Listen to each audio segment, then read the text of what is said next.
Welcome back. This is the Bald Bearded Bicyclist, back with another commentary video.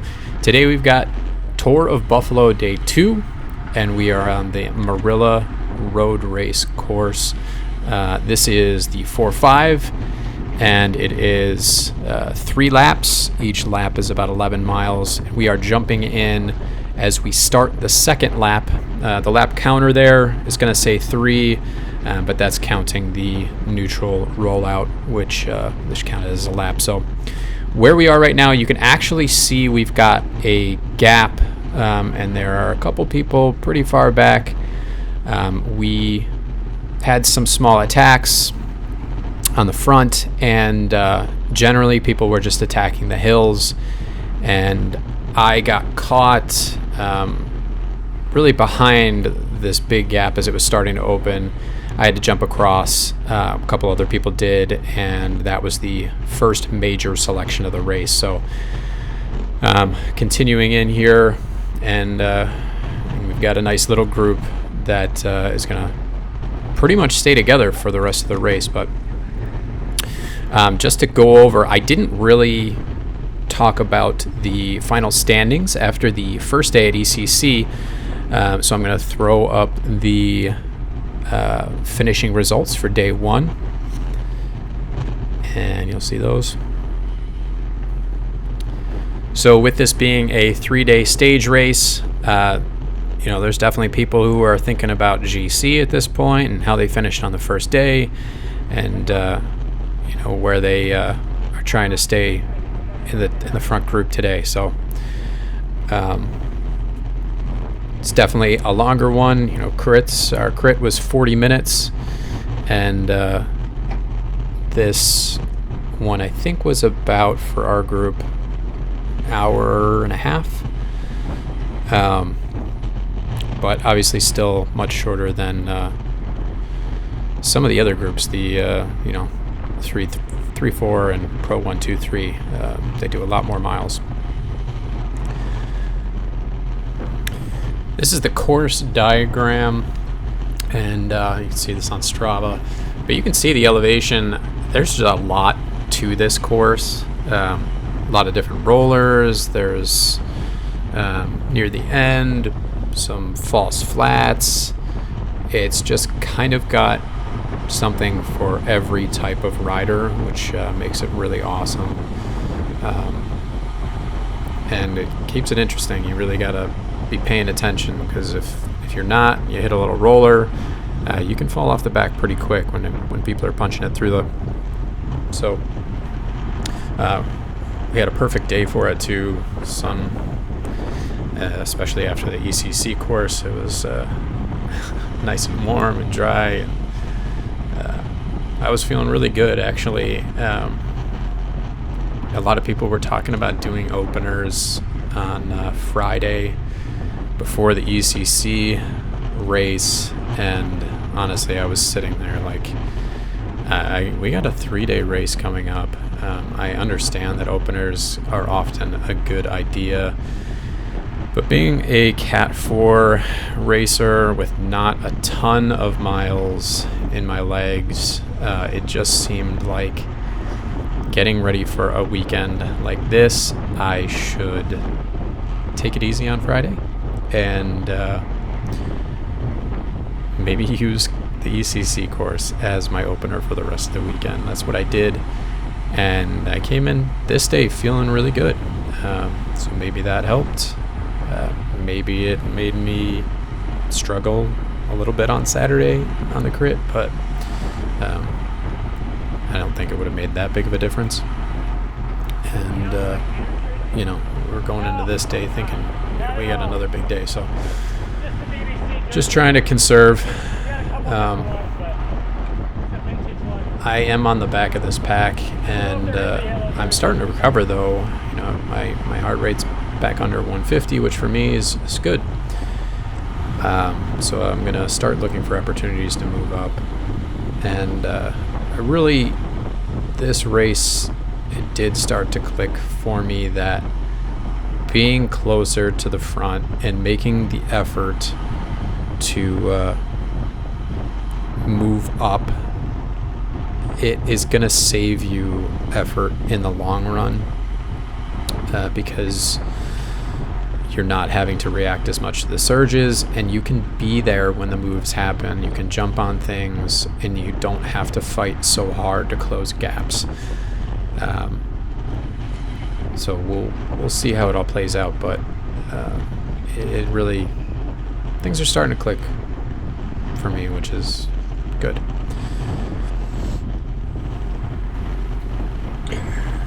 So I'm just using this time to rest as much as possible.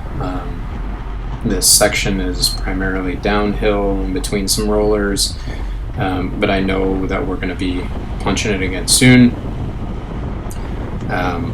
So just kind of getting ready for that and trying to stay in the draft. This hill right here, every lap, people were attacking really hard. So I was really working on finding a gap in between the pack, carrying my speed, continuing to pedal, and then hitting it hard before I lost too much momentum. And you can see I did pretty well this time. I was pretty much on the complete back of the pack, and now I'm mid-pack, and I'm still very much in the draft. And I'm really not feeling too bad. I was... in the past, rollers have really hurt me, and I've struggled to... I can do the punchy stuff pretty easily, but then once we'd get to the top, I would all of a sudden it would hit me, and I would not be feeling great. But I think I'm just getting smoother with it, and understanding how to carry that momentum a little bit better. So I'm actually feeling good, and I think a lot of that is what allowed me to stick with the front group this whole race, carrying that momentum, and making sure I kind of aimed myself at a gap so I could fly forward as others were starting to slow down, because obviously the front is going to slow down first as they hit the higher gradient, and then it trickles back. It's kind of the opposite of the effect you get in the crit course, where everyone's punching it out of the corners and it's stretching out. You're squishing in on the front. So if you can carry your speed up that hill, it helps you a lot.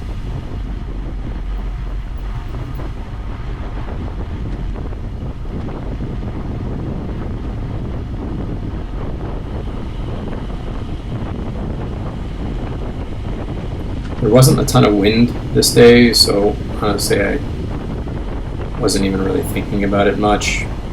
Maybe it was affecting us. I normally do look into which way the wind is coming from, and I'm pretty aware of it on each stretch, but I did not really think about it this day. I think it was relatively calm though.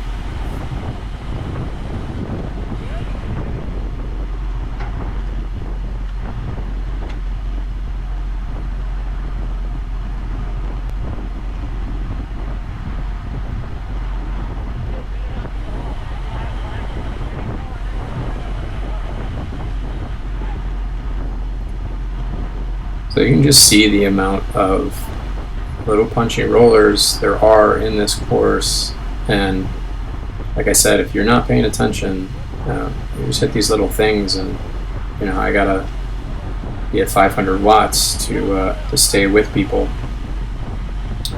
I think the power is weird, got a little bit of a delay as well, so just imagine that's correct.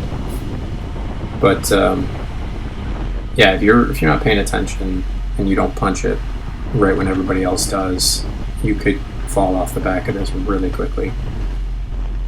So you got to be ready. And I'm getting over 700 watts.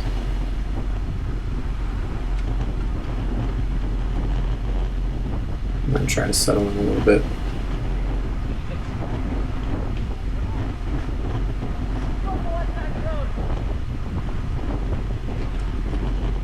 But I remember feeling really good.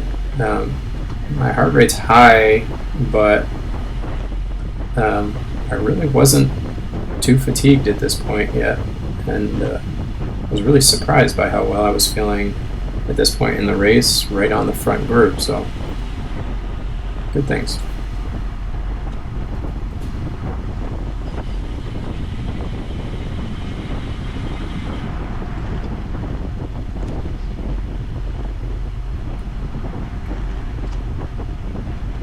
So I'm not quite in a draft right now, so I decide, I see this long guy who's not in a draft either. I figured I can scoot up around the eyed racing guy and tuck in behind him, so that I am on a draft. And that's really what you got to do. Look ahead and find where you can move up and get in. This guy wants me to go forward. He wants to tuck in, which I'm fine with. We're not really pushing watts, and I am not fully on the front, so keeping it well under 200 watts. So there's a tailwind section here, obviously, and we're still moving 21 miles per hour, so there's really no reason to push it. Just enjoying the rest.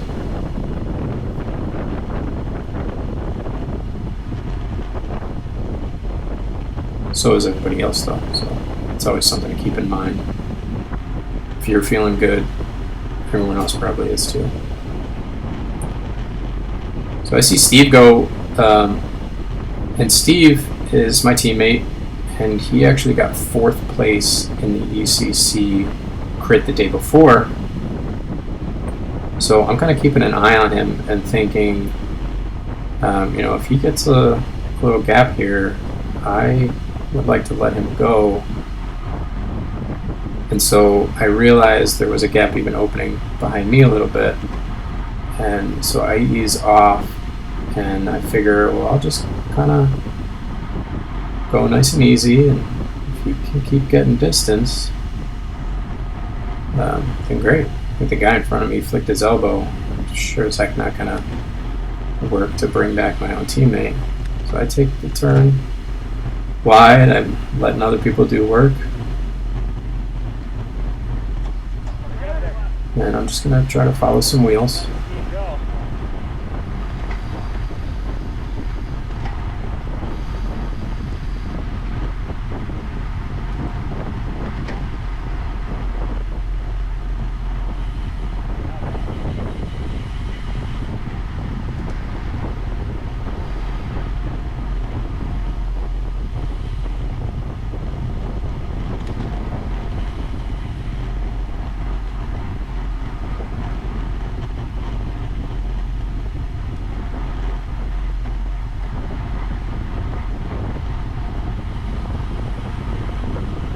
We got the tiniest little gap right now, but everybody's just kind of letting them do their thing and tire themselves out.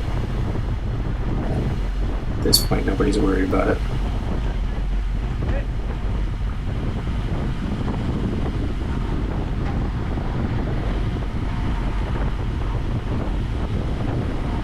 So again, we're going up into a roller and making sure there's a little bit of a gap, pedaling through. I just carry my speed right up.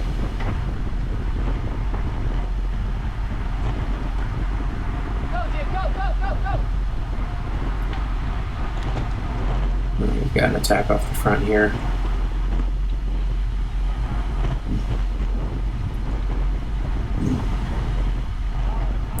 Sorry if you can hear my dog growling in the background.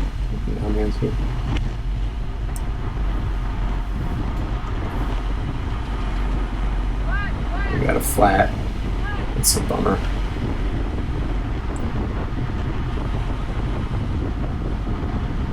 I've been pretty lucky so far with no technicals, no flats. Really in any of my races, knock on wood, but I don't know if that's running tubeless and keeping my tire pressure low, but I've not had any issues.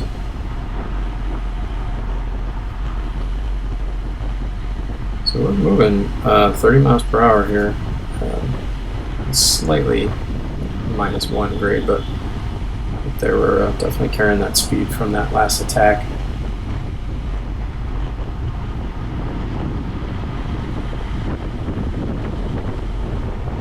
Those are a bit strung out. I'm just keeping in the draft and trying not to do too much work. Looking for opportunity to move up.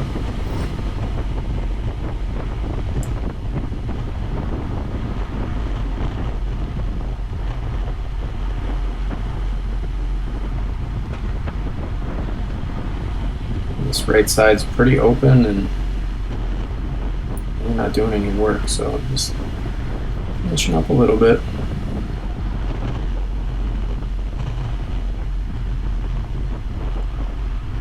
Although I am very much in the wind right here.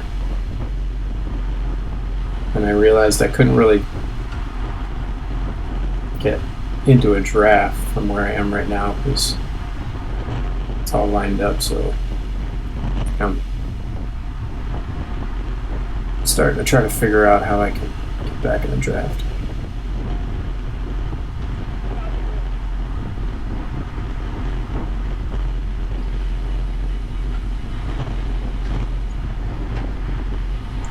Being a bigger guy, though, I like not being right behind somebody when we're going into the downhills because I tend to carry my speed way better than a lot of these other guys. I really hate hitting the brakes. So, again, I just kind of carry my speed here. It's strung out, but I'm not doing any work. And I see the guy on the front pull off. I think that's Ryan from Pursuit. And then I just figure, well, I'll just move right up and get in his draft. No, I'm at the front of the group, but I'm still not doing any work.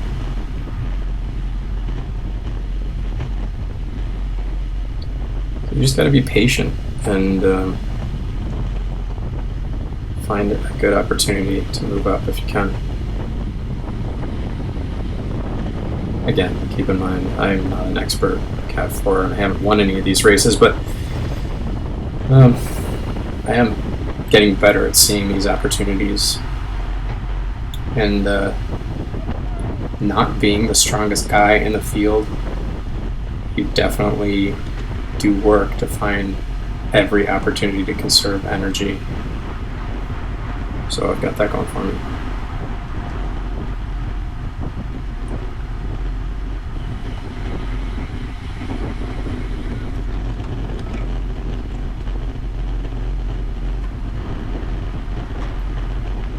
So I see Steve go again. And he's pushing. Nobody wants to jump on him. So I'm just sitting on the wheels. These guys are looking at each other. I tell Steve to go. Jim's looking at me.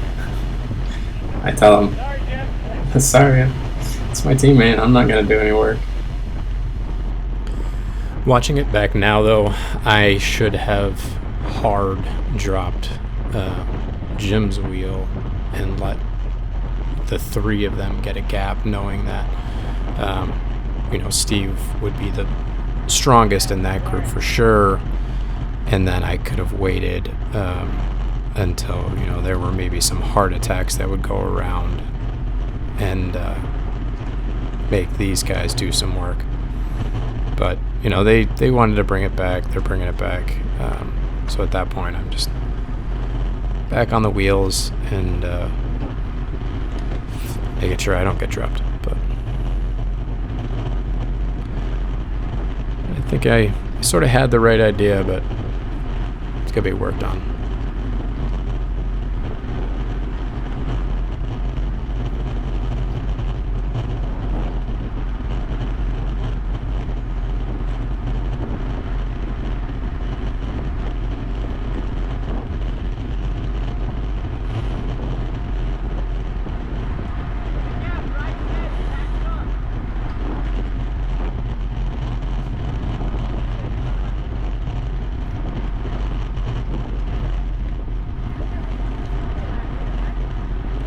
Everybody's taking drinks. It's a bit chill right now. but it's coming into, kind of got this straightaway, and then there's a bunch of climbing up to the start finish. So everyone's kind of getting ready for that. And then we will be starting on the last lap at that point.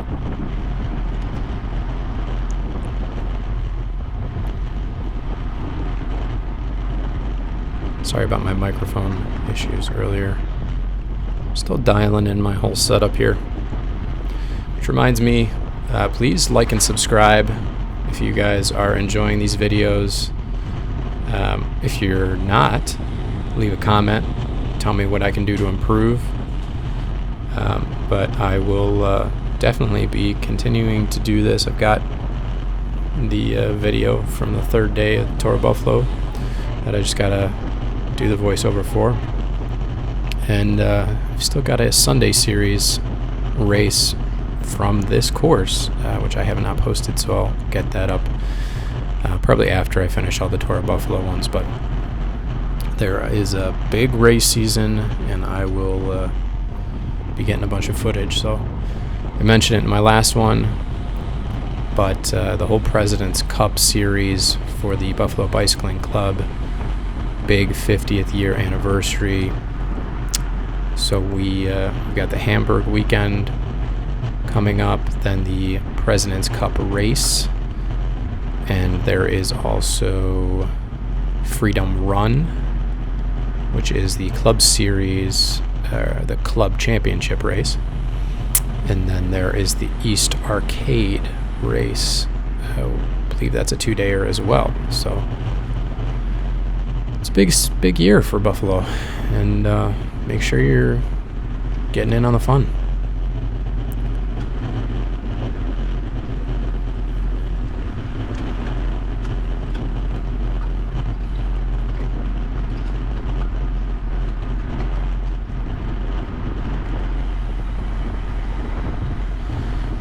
So I don't know if there's really a ton of attacks, other than these punchy climbs like on the first one. There's not too many attacks this last lap, so I may just kind of let it run a little bit and jump in here and there, but enjoy.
So I almost forgot there is some excitement coming up. And I will just say right now that even when the race is not going at a blistering pace, you always gotta pay attention.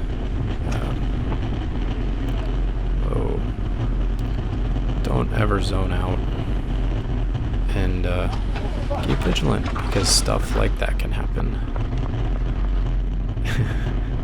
If you saw the back camera, you saw Jim ended up running. I'll show you a replay real quick.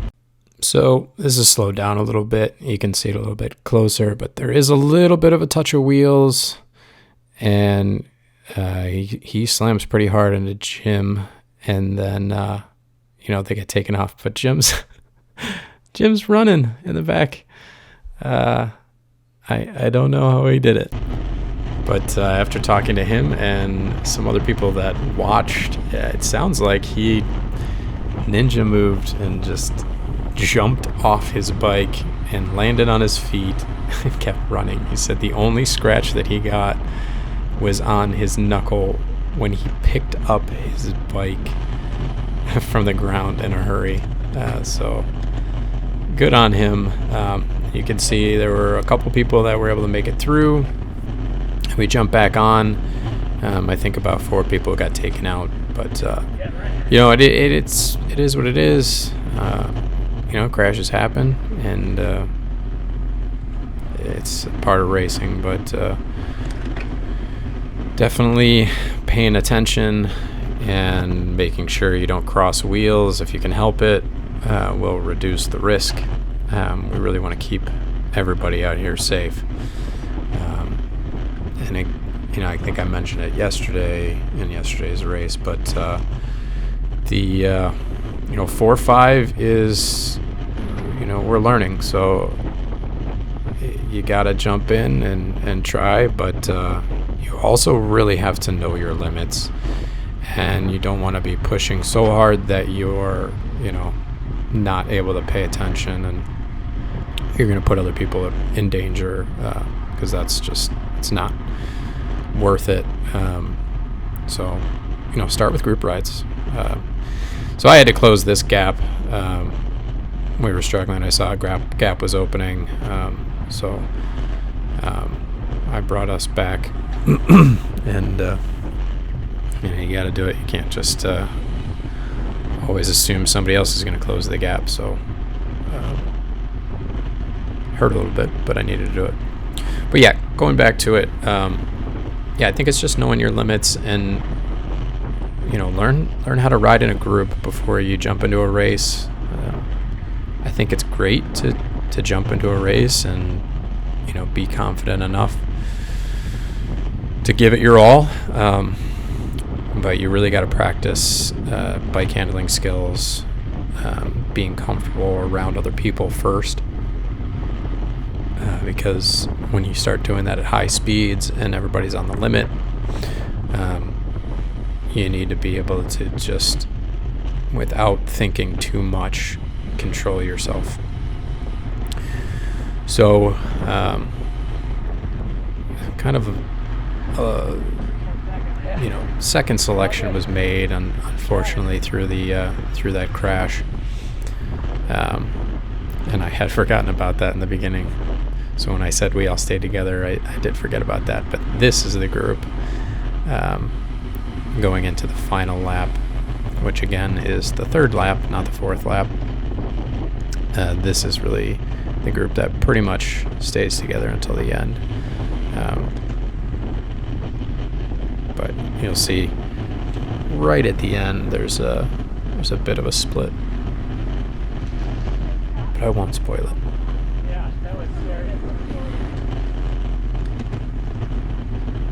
You can see a couple of people are trying to chase. You can see a couple of dots in the background there. I'm just seeing that for the first time now. I don't think they catch.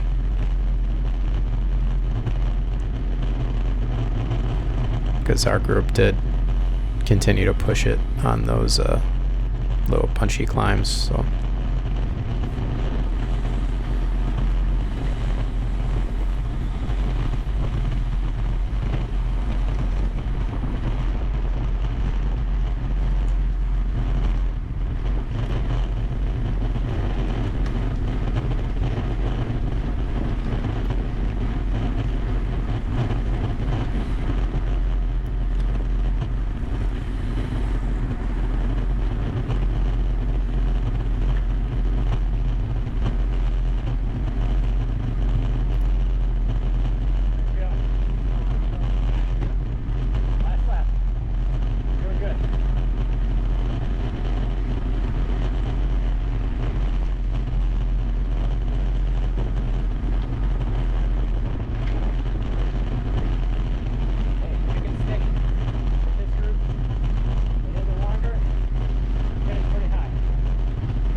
So actually, it looks like it's Tom from Project that chased to get back on, and maybe a guy from Ide Racing.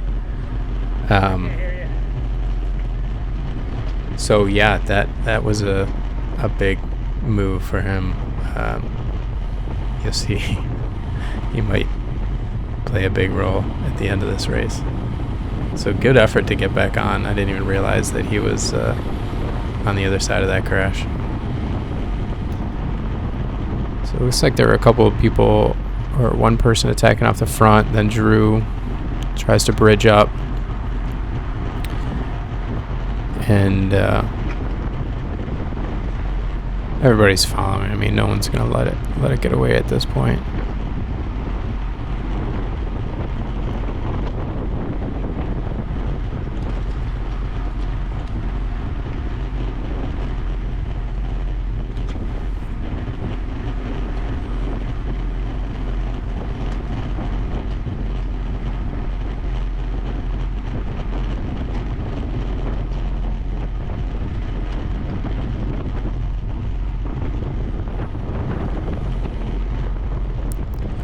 There's a bit of a gap here.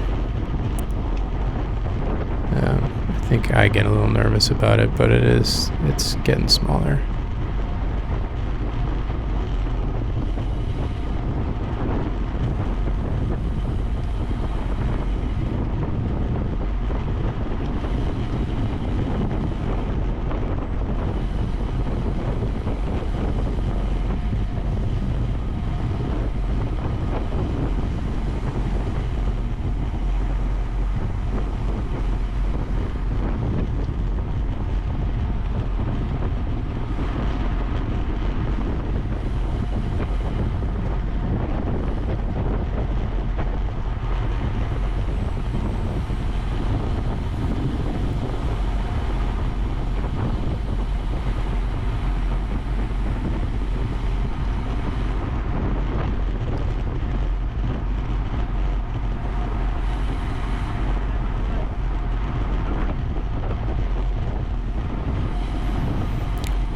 So I was actually, looking at my heart rate, I think I actually remember feeling pretty good too.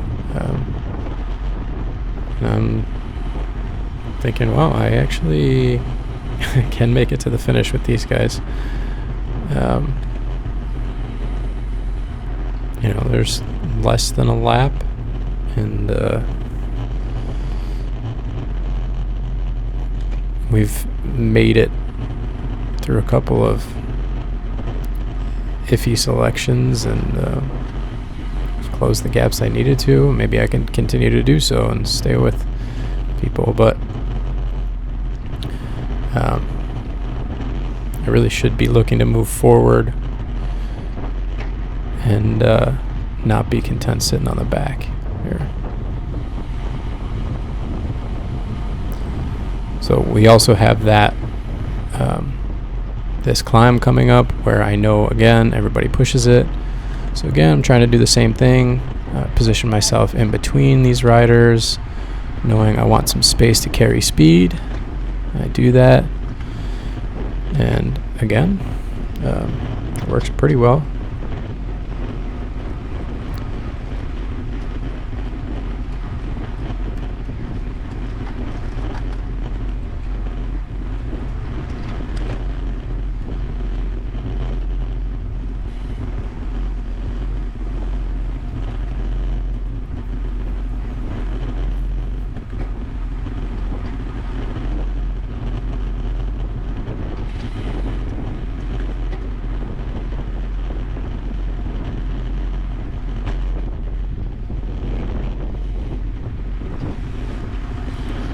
I think with each one of those climbs, every time I stayed with the group and was feeling pretty good at the top, it was just giving me more and more confidence, which is kind of awesome.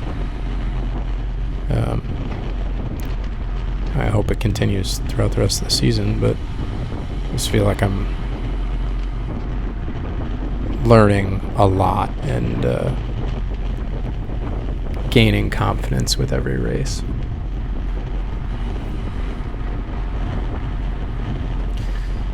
think a lot of my downfall in not winning races comes down to lack of confidence and just not be willing to position myself in where I need to win at the proper times.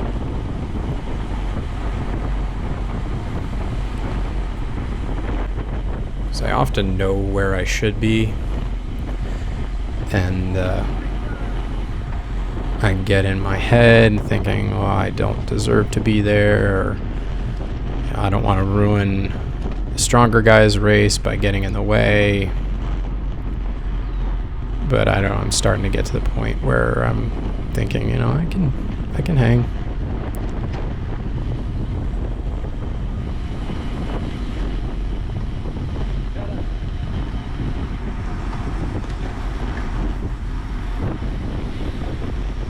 Again, I really like to use these downhill sections to move up. Being a bigger guy, just carry some speed. If you can find an open lane, I just pedal a little bit or coast when I need to, but so I just try to shoot around here, knowing that we're still going downhill. I've got a little bit of time to maybe find a spot to slot in. No more crashes. And so I think I try to get in here behind Drew, and then I got my teammate Steve is right here, so I'm going to let him go ahead, then I can get in.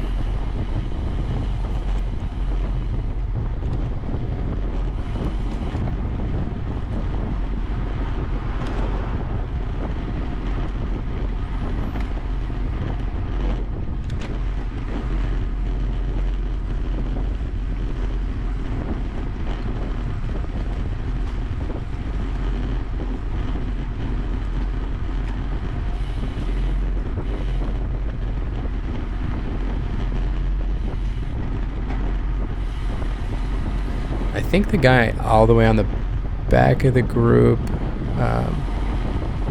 may be a lapped rider as well. I think his name is Derek. I also met him. He's a really nice guy.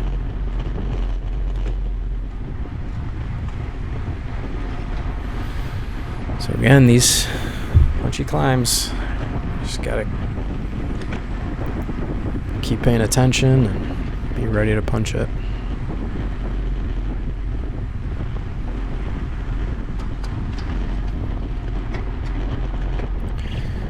I don't mind drifting back a bit on a little hill like that. Again, being a bigger rider, if I can position myself closer to the front like where I was, and then not have to go completely all out and let myself drift back, get back on the draft, and then find other areas to move back up, I'm completely fine doing that. Rather than just killing myself on the hill and then not having anything when we get over it. Because often that's how you get dropped.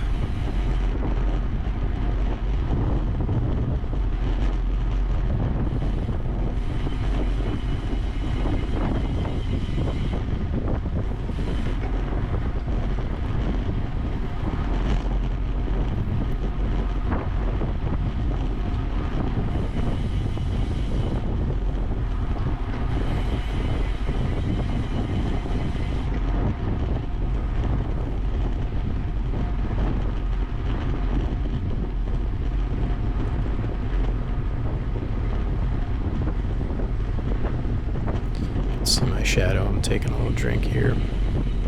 It's a nice easy section. No one's pushing it. There's another little punchy climb around the next corner, so I think people were getting ready for that. And I'm sure a lot of guys are thinking it's the last lap. They want to save all matches they can. People are probably already thinking about the sprint or trying to think about opportunities to break away before the sprint so that there is not a true sprint, depending on the type of rider you are.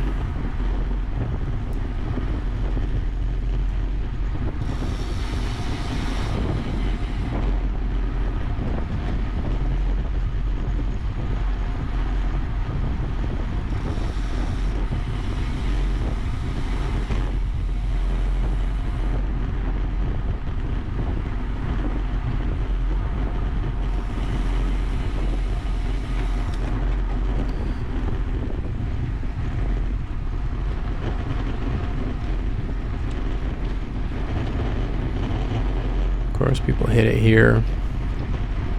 I kind of let the guy fill in and bring me up, close the gap that just opened. I probably could have been on his wheel a little bit better. Everybody else just kind of stopped. I mean, I don't know if the front group knew that there were those gaps opening.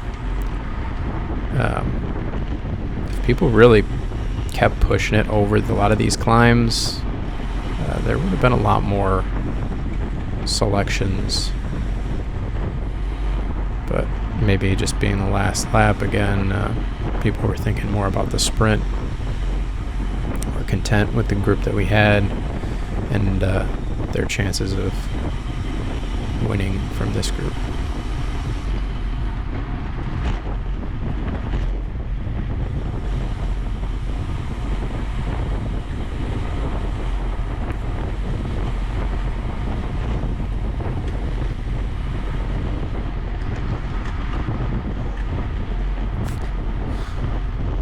Dog's making weird noises. I don't know if you can hear it.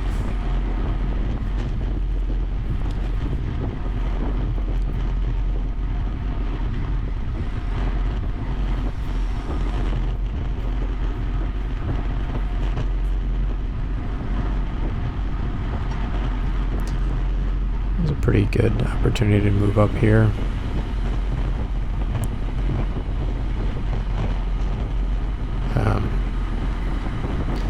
No one should really be drafting off of this lapped rider, but I don't think I even realized he was a lap rider until right on the last stretch when somebody was saying that he won't be part of the sprint.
I think people right now are talking about it being a lap rider on the front, and really we should have been going around them. People on the front shouldn't be using them to draft off of, but again, I think there's just some confusion that happens.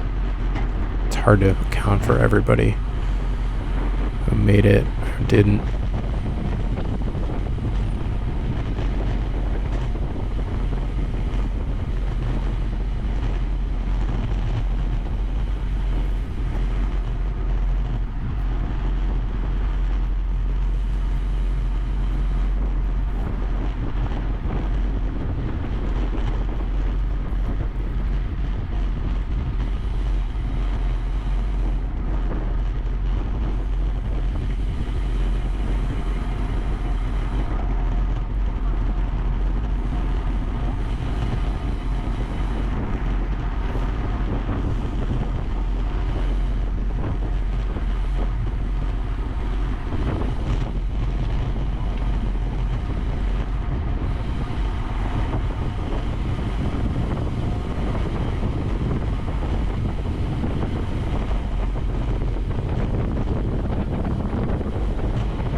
So again, I'm feeling good that I'm staying with the group after another little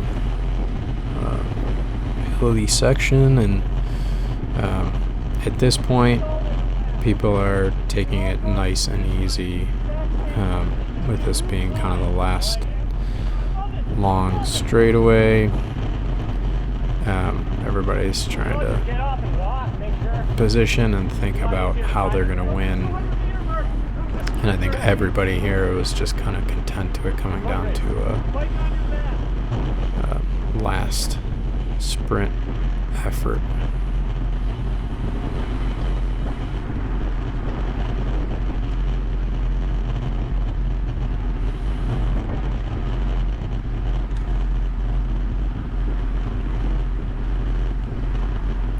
We're only going 18 miles per hour. 17. I mean, there's a small 2% grade, but still, we're not pushing the pace. I'm going. I don't know. I mean, it says 300 watts right now, but I think I was probably averaging around 250 this last stretch, if that. It just felt nice and easy compared to the surginess that we were doing before.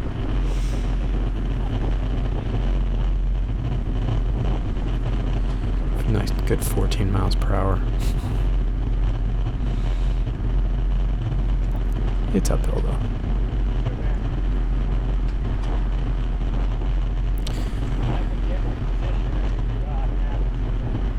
So in my own head, I'm starting to wonder how I should be positioning myself. And I got a little nervous that I was currently boxed in, but after seeing how things played out and thinking through it after the fact, I should have stayed right here.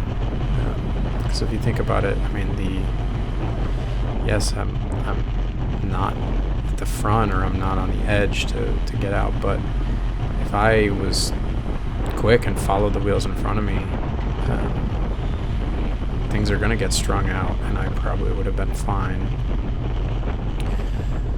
But I was thinking back to really the only other big race where I was in the pack at the end, and it was the Freedom Run race last year. Unfortunately, my camera died before the finish, so I don't have that footage, but I was in a similar position, but I was further back, and I ended up just not being able to make a move. I had boxed myself in, and I just stayed in my position and followed through and got like 15th or something like that.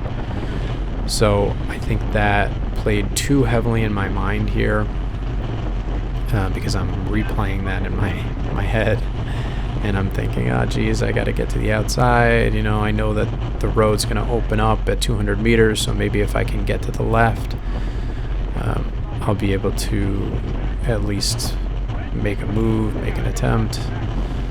I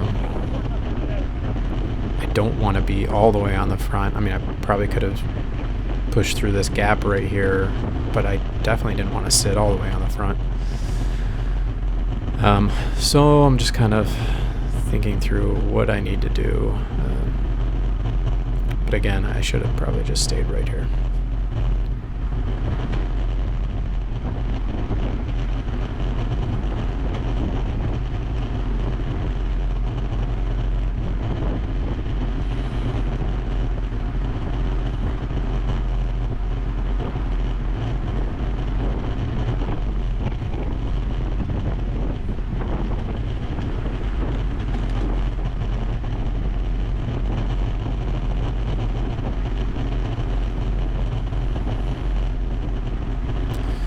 Feeling good. Anytime my heart rate's under 150 or around 150,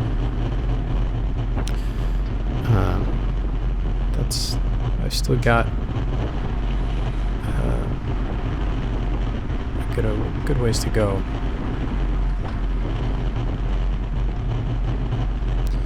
I think I just kind of let myself filter back because I'm thinking, well, I can hopefully get over. But what I ended up doing in reality is boxing myself in more in this position.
Here, people were kind of yelling out too.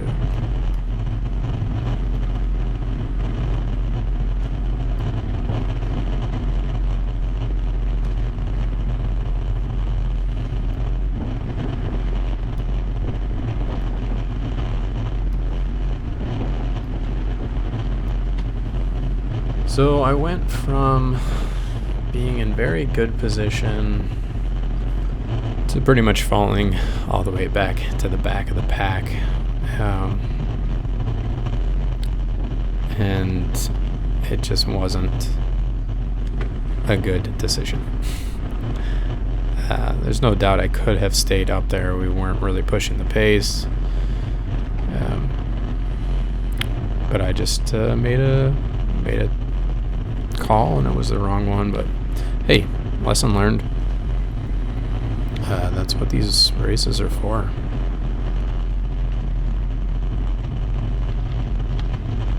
Just a lot of factors to go through in your mind when you're trying to figure out the best position to be in. So another reason why this position may have not been the best one for me is that I'm behind Carissa, who's a fantastic rider, but she also has no real reason to push it crazy hard at the end here,